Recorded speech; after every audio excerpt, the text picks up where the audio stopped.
Olá, Nano, tudo bom? Sejam bem-vindos a mais uma aula de História.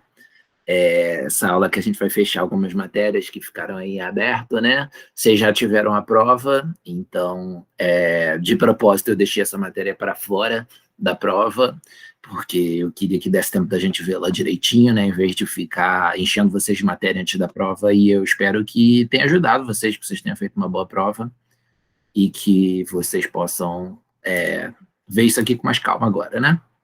Então vamos lá, ligando aqui o compartilhamento da minha tela.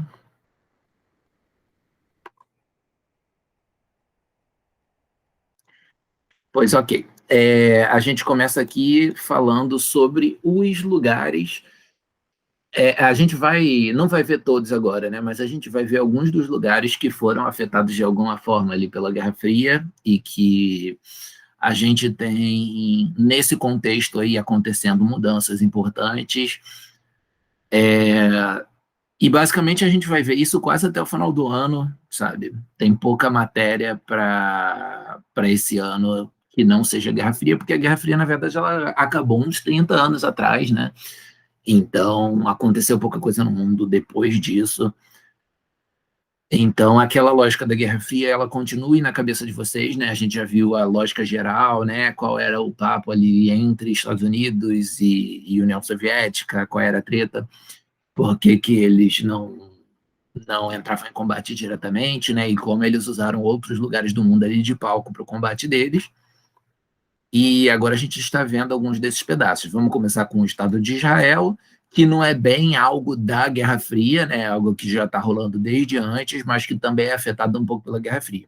A gente já viu lá atrás, algumas matérias atrás, né? Algumas aulas atrás, a questão da Palestina no pós-Primeira Guerra, que ela tinha saído do controle ali do Império Turco-Otomano para entrar no controle da Inglaterra, e isso fez com que tanto os palestinos quanto os judeus vissem uma oportunidade ali para ganhar o controle daquele território. Os palestinos eram quem morava lá, e eles tentaram negociar com a Inglaterra, mas a Inglaterra não quis negociar, de deixar eles no controle, né?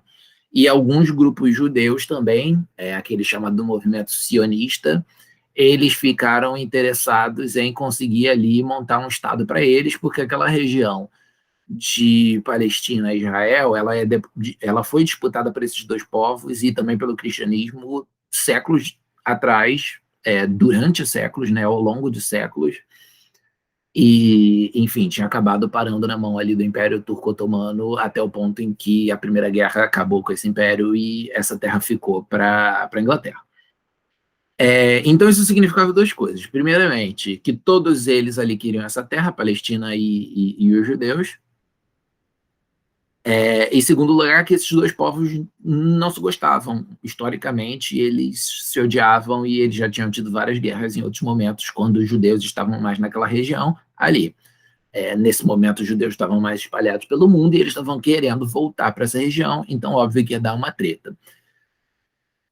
Eles foram aos poucos ali comprando, né, territórios, esses territórios crescendo e etc. Só que aí, quando teve a Segunda Guerra, a gente lembra que uma das coisas importantes da Segunda Guerra foi o Holocausto.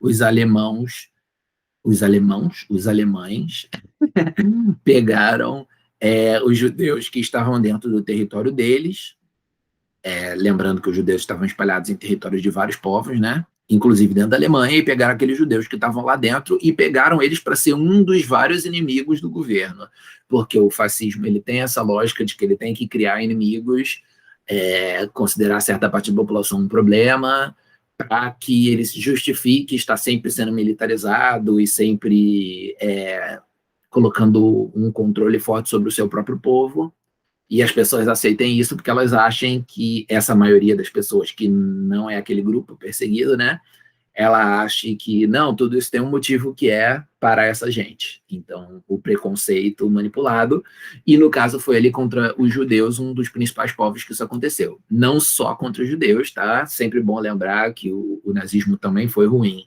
para deficientes, LGBT, ciganos, negros, latinos, etc, etc, etc, vários e vários grupos, e os judeus, um dos que foram mais maltratados por isso. Então, depois da Segunda Guerra terminada, a Organização das Nações Unidas, ONU, que a gente tem até hoje em dia, né, esse órgão nacional, internacional de fazer os países se comunicarem e para auxiliar na diplomacia e para tentar evitar guerras, etc. Ele foi criado, inclusive, em resposta ao bizarro que aconteceu na Segunda Guerra, né, para tentar impedir coisas desse tipo. E aí os judeus se manifestaram ali com a ONU, tentaram usar o apoio dela para pedir um Estado próprio para eles. A ONU auxiliou, ela de fato ali ela fez isso acontecer, e com o apoio de alguns países ocidentais ali, a própria Inglaterra que estava no comando do território, e principalmente os Estados Unidos, porque a lógica da Guerra Fria já estava rolando.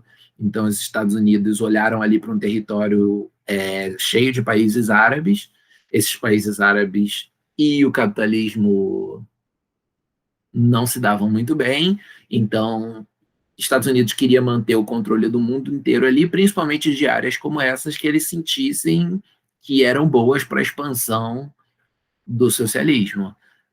A Rússia ela era mais próxima ali, tinha certas questões culturais que tornavam mais fácil para ela se aproximar desse território do que os Estados Unidos. Então, os Estados Unidos quiseram muito que Israel fosse criado ali com o apoio deles, para que eles tivessem um lugarzinho ali de vigilância, um lugar ali para eles colocarem tropas deles e fazerem uma influência no jogo político ali da região.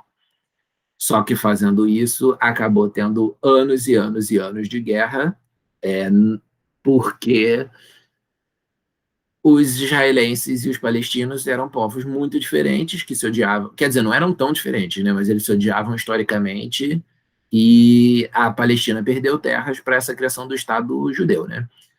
Então, vão ter várias guerras até a gente chegar hoje em dia, ou próximo de hoje em dia, né? Inclusive, até hoje em dia, dá para a gente considerar que a região está em guerra. E, enfim, o resultado, né? Mapa aqui da esquerda, Palestina e Israel, 1947, quando Israel foi criada.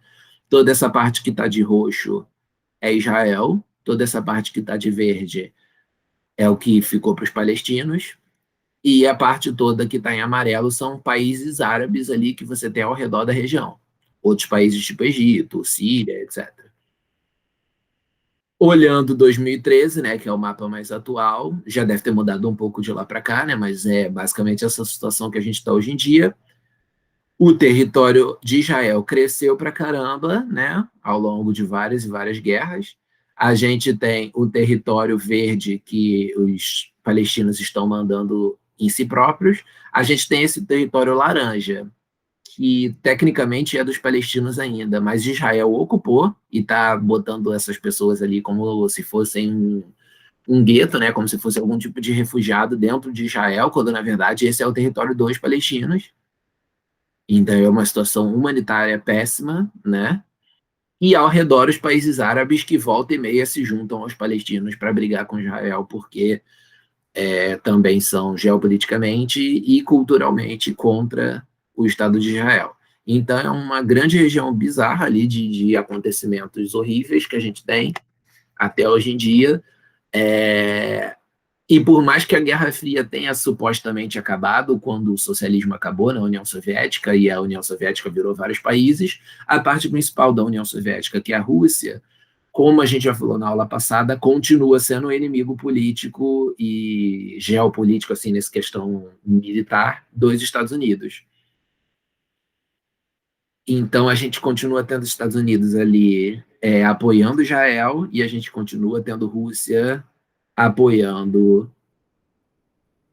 esses países árabes todos e os palestinos. Então, meio que a lógica de Guerra Fria de terceirizar a guerra e de não se importar com a falta de humanidade de você ter dezenas e dezenas de anos ali sem nunca ter uma paz, isso não acabou, sabe? Você continua tendo esse problema até hoje em dia. Esse exercício a gente já fez, né? Cadê, gente, que eu não consigo mudar a página? Ah, foi. E a gente tem os lugares que fizeram revoluções, né? Revoluções socialistas e que, portanto, se tornaram, de alguma forma, importantes nessa lógica aí da Guerra Fria, né? China e Cuba. China, ela fez uma revolução em 1911, não, perdão, 1934, 1949 é o momento que eles viraram de fato ali comunistas, né? Mas a gente tem várias datas ali importantes. Ela tinha um regime de república. Em 1920 surgiu dentro dessa república um partido comunista com esse líder Mao Tse-tung, que até hoje em dia é esse que está aparecendo aqui na fotinho. Até hoje em dia, no quadro dentro da foto, na verdade. Até hoje em dia ele é considerado ali um herói dentro da China e a memória dele é valorizada e tal. Esse partido comunista ele era aliado da União Soviética e a União Soviética ajudava eles a crescerem ali, né? Mas eles tinham sido perseguidos pelo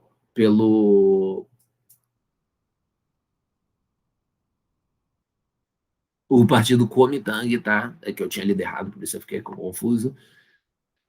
Que era um dos partidos ali mais conservadores que você tinha na China, né? Ele ficava ali perseguindo o Partido Comunista. Em 1934, eles deram início à Longa Marcha, que é um movimento de andar ali pelos interiores da China. A China ainda era muito rural, ela tinha uma área de cidade mais avançada tecnicamente, né? Com tecnologia e integrada ao capitalismo, etc. Mas ela também tinha várias e várias áreas rurais dentro daquele território enorme que a China tem até hoje em dia. E com uma pobreza muito grande. Então, a Longa Marcha foi esse movimento do Partido Comunista aí, visitando ali aqueles territórios, propondo seu ideal ali para aquelas pessoas, falando com os camponeses e ganhando o apoio desses camponeses. E aí, em 1949, né, depois ali de uns 15 anos, você teve um grupo comunista que conseguiu atacar a capital Pequim e instalar o regime socialista chinês com esse Mao na liderança.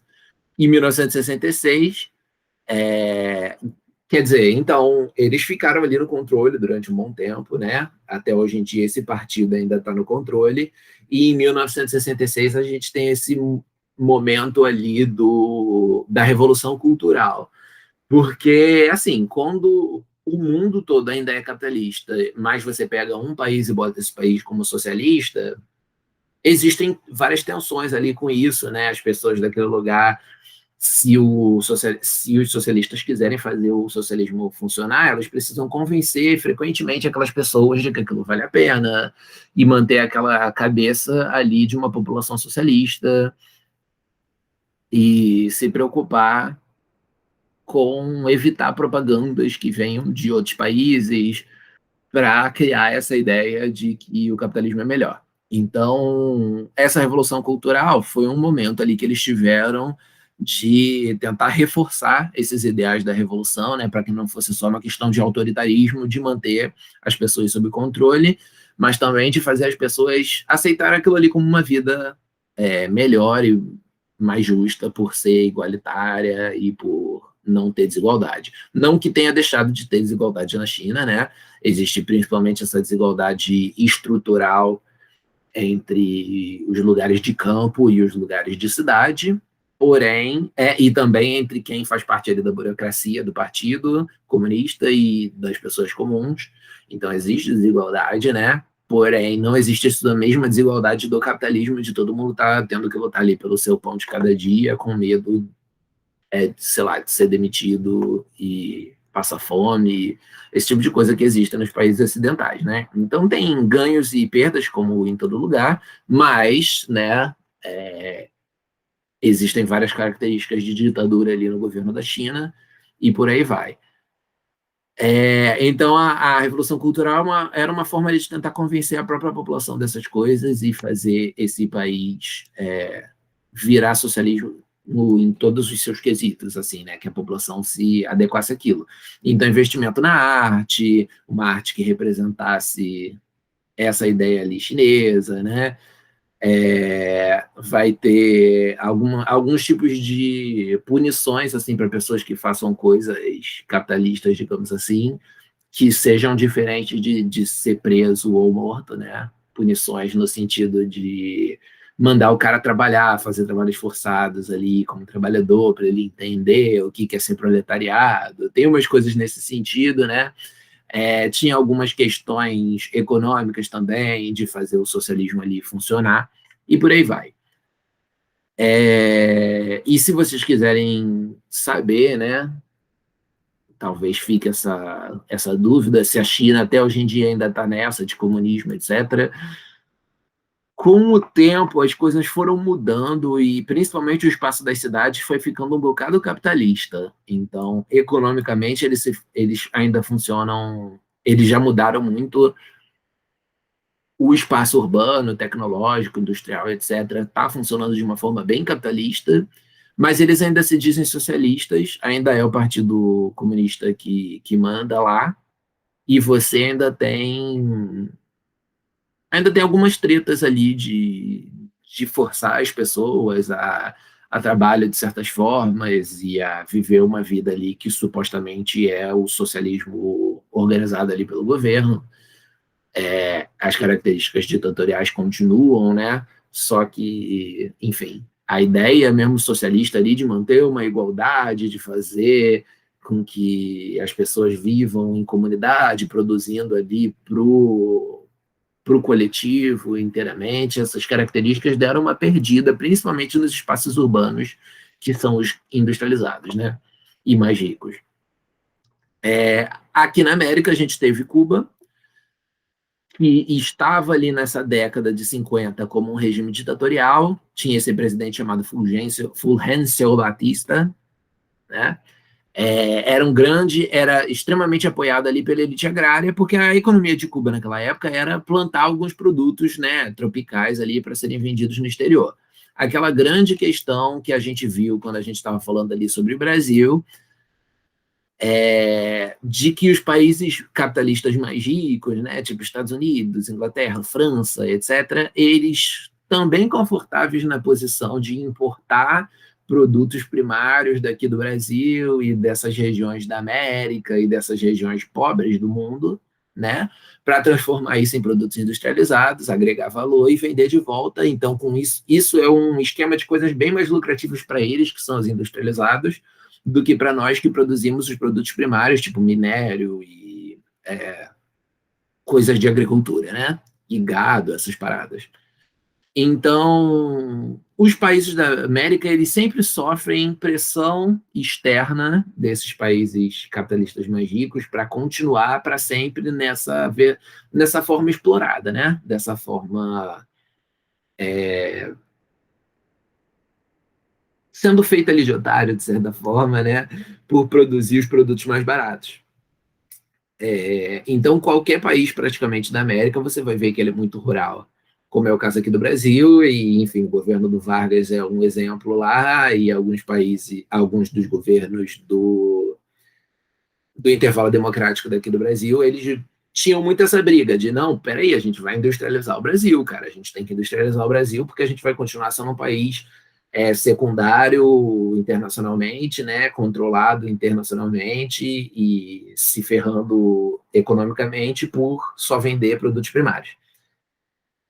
Lá em Cuba era a mesma coisa. Essa ditadura do Fulgêncio Batista, ela era apoiada pelos grandes produtores agrários e estava ali alinhada aos interesses estadunidenses, né?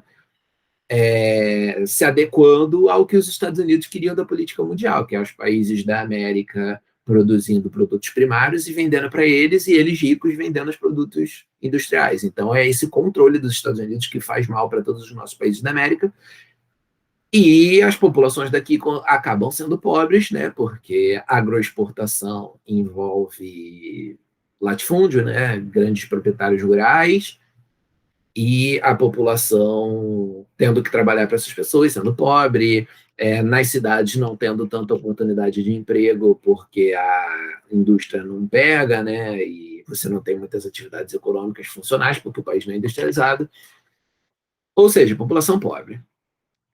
Dentro desse contexto surgiu ali o Fidel Castro, né, e o Che Guevara, dois intelectuais ali que foram contra esse governo do Batista e começaram a defender ideias socialistas. Eles queriam lutar contra esse governo, eles se juntaram ali numa região chamada Sierra Maestra, onde eles foram ganhando ali de forma meio parecida com o que foi feito na China, né? Eles foram ganhando a adesão ali dos camponeses, foram convencendo essas pessoas a lutar ali como parte de uma guerrilha, né? Guerrilha é quando você faz essa guerra meio que usando ali o meio ambiente a seu favor, com as pessoas locais e sem você necessariamente ter armamento maravilhoso, esse tipo de coisa. Então, esses caras naquela região ali, eles foram lutando contra os proprietários agrários, ganhando o controle da região e planejando o momento que eles iam tomar o governo, né? E aí, lá em 1959, quando a maior parte da população do país já estava a favor desses grupos socialistas, os caras invadiram a capital Havana e assumiram o poder do país. O Fidel Castro ficou ali no comando, né? E aí eles fizeram estatização de bancos, estatização de empresas, promoveram a reforma agrária para que essa população pobre do campo tivesse acesso à terra. E esses proprietários de terra, é claro, eles não ficaram satisfeitos, porque eles gostavam mesmo da desigualdade que fazia bem para o bolso deles, né? Então eles se aliaram ali aos Estados Unidos, pedindo ajuda dos Estados Unidos para que eles interviessem. Os Estados Unidos não invadiram diretamente Cuba, assim, com tropas e tal, porque a União Soviética meio que também fez a sua pressão, né? Mas criou-se uma situação de que Cuba sofreu embargo econômico de tudo quanto é país capitalista, né? Os países, principalmente os Estados Unidos, mas começou com os Estados Unidos, não aceitavam mais fazer comércio. É isso que é o embargo econômico, né? Quando diplomaticamente um país tenta reclamar de alguma coisa que está acontecendo no outro, falando, a gente não vai fazer mais comércio então, porque eu não gosto, sei lá, desse tipo de governo que você colocou, como é o caso. Então, isso prejudicou muito a economia de Cuba, porque durante o governo do Fulgêncio Batista, o principal parceiro comercial de Cuba era os Estados Unidos. Então, do nada, Cuba perdeu seu grande parceiro comercial e isso causa problemas econômicos ali. Também Cuba é uma pequena ilha, se você for olhar no mapa, o território deles é bem pequeno. Então, tomar controle disso é um pouco complicado, né? E implantar ali uma economia funcional sendo ignorado por grande número de países ali do mundo, principalmente seu antigo melhor parceiro comercial, é meio complicado. O que salvou Cuba num primeiro momento foi que a União Soviética estabeleceu uma boa relação com eles, né, porque queria ajudar no crescimento do socialismo pelo mundo, né?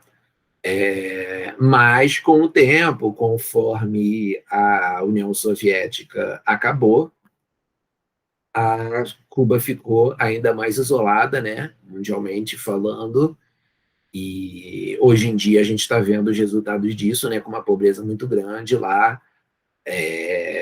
Normalmente as pessoas culpam o regime e dizem que não, é porque o Fidel é horrível, e etc., mas isso também é um pouco de má vontade, né, de entender que é uma ilha sozinha, que não produz um monte de coisa por ser uma ilha, e que necessitaria fazer comércio com outros países, e que pouquíssimos países ainda fazem comércio com Cuba depois que a União Soviética acabou, né? Então, o embargo econômico é mais responsável pela pobreza em Cuba do que o governo em si, né? Por mais que o governo também tenha problemas de autoritarismo, etc. E aí, vamos para as nossas atividades. Se vocês não fizeram, pausem e a gente volta em 3, 2, 1.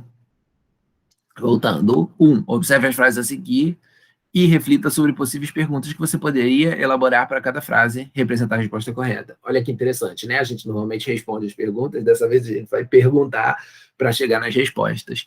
Então, a A é como ocorreu a Revolução Socialista na China, é uma possibilidade, existiam outras possibilidades de pergunta que vocês poderiam fazer, né? Tipo, o que aconteceu em 1949 na China, sei lá, é uma possibilidade. B, quais eram as propostas da Revolução Cultural na China? C, como era o governo cubano antes da Revolução de 59? Vivia uma ditadura liderada pelo Fulgencio Batista. D, como a Revolução ocorreu em Cuba? Contou com a participação de guerrilheiros, grupos populares, da guerrilha, né? Que lutaram contra as forças do governo. é como o governo de Fidel Castro se posicionou em relação às áreas de influência durante a Guerra Fria, se aliou à União Soviética, porque estava sendo embargada pelos Estados Unidos e os países capitalistas liderados por ele. Segunda página aqui de exercício, completar, né? Os Estados Unidos seguiam o sistema capitalista baseado na busca pela acumulação de capital na propriedade privada e no consumismo. A Guerra Fria foi um conflito ideológico com início após a Segunda Guerra Mundial, que envolveu a disputa entre Estados Unidos e União Soviética. Mao Tse-tung liderou a Revolução Chinesa, que em 1949 implantou o regime socialista na China. A União Soviética seguiu o sistema socialista, baseado na posse coletiva dos meios de produção e no fim das desigualdades sociais. Em 1959, os rebeldes da Revolução Cubana depuseram o ditador Fulgencio Batista e implantaram um regime socialista em Cuba. E agora a nossa folhinha, né?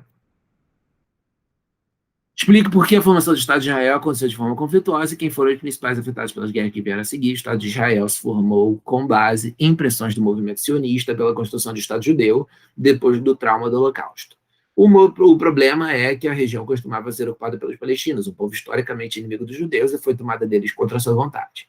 Portanto, logo eles se aliaram aos países árabes e uma guerra começou, ampliada pelos interesses geopolíticos e apoio militar dos Estados Unidos da América. De lá para cá, os mais afetados sempre foram os palestinos, que perderam cada vez mais terra e, em grande medida, vivem como refugiados atualmente. 2. Quais eram os objetivos da Revolução Cultural Chinesa? Evitar o enfraquecimento do socialismo do país com o tempo, reafirmando os valores socialistas e fazendo substituir os valores tradicionais. Simplifiquei, né? Também podemos falar sobre enfrentar a burocratização, dar um up na economia e tal.